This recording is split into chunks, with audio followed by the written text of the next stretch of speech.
बघा विद्यार्थ्यांनो, 1024 या संख्येचे वर्गमूळ फक्त काही सेकंदामध्ये कसं काढायचं तर लक्ष द्या.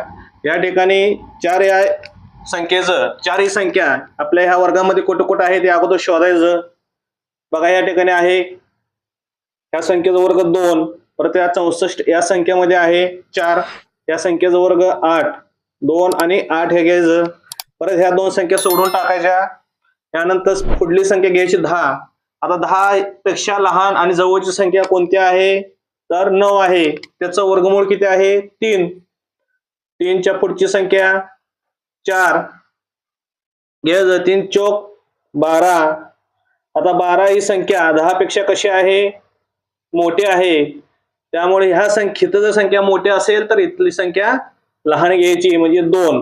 आपलं उत्तर इथले हे 3 घ्यायचं आणि त्या ठिकाणचं 2. 32 ही आपली संख्या असणार.